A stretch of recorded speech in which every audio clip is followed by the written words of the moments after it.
Thank you, Senator Hirono. We have Senator Hawley, Booker, and Tillis. Thank you, Mr. Chairman. Ms. Koh, congratulations on your nomination. Let me just ask you a baseline question about the free exercise clause in the United States Constitution. Is it limited to houses of worship? Is it limited to the physical space of a house of worship? No, it is not. So I'm struggling to understand your opinion in the Tandon case. I don't understand why you would think that businesses should be able to abide or should be able to be open and people should not be able to gather to worship in their own homes. Why would you assume that people gathering in their own homes wouldn't follow the guidelines, wouldn't obey the restrictions, and therefore couldn't be trusted? Help me understand that assumption. I don't quite get it.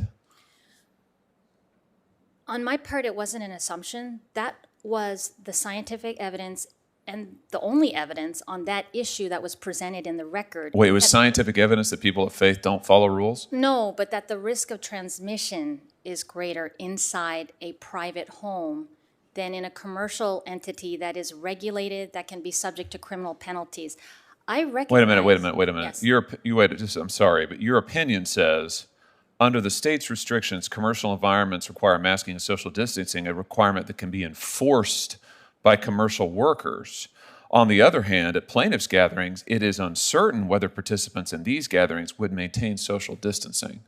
My order also mentioned that there are criminal penalties for not complying with the restrictions on commercial entities. Right, so you assume that because of those, that commercial businesses will comply, but you assume religious believers would not comply. I'm just trying to understand why you disfavor religious believers in this way that seems very personal.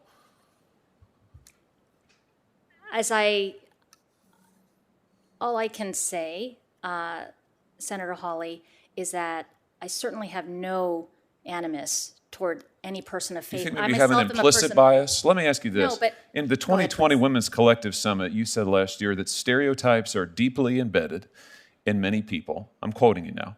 And they may not even be aware that they're there. Do you think maybe that describes your view towards people of faith? I mean, has the Supreme Court's reversal of you maybe prompted you to confront some implicit biases you may have against people of faith? I'm a person of faith, so I would have to be having a bias against my own. So you're telling me no? The answer is no?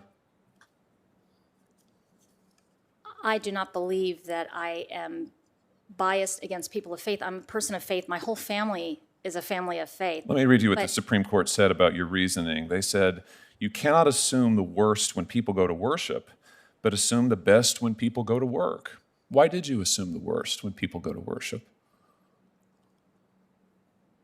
I did not assume the worst. So they're wrong about that? No, I'm just saying that at the time, I looked at the evidence before me, and I looked at the Ninth Circuit precedent at the time, which was you're supposed to look through these 7 factors about increased risk of transmission. And that's the precedent I followed. I completely will fully, faithfully, fairly, in every case going forward, adopt all 4 of the holdings that the Supreme Court made and clarified in Tandon. And I understand you cannot assume the worst of people as they go to worship. But you think the Supreme Court misdescribed your opinion in this regard when they said the state cannot assume the worst when people go to worship, but assume the best when people go to work? You think that's a misdescription?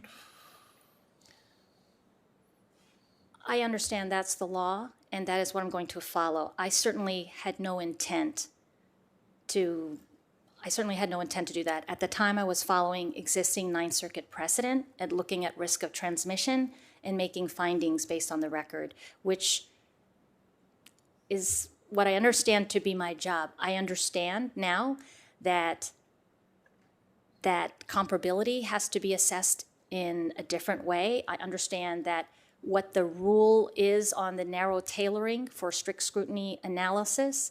I understand how you look at what is neutral and generally applicable. All of that clarification, I really appreciate. I did not have it at the time when I issued that ruling, but I will fully, faithfully, and fairly follow that going forward. Well, all I can say is that I'm concerned about the tone of your opinion. I'm concerned about the assumptions that underlie it. I think the Supreme Court's reversal of it was quite significant.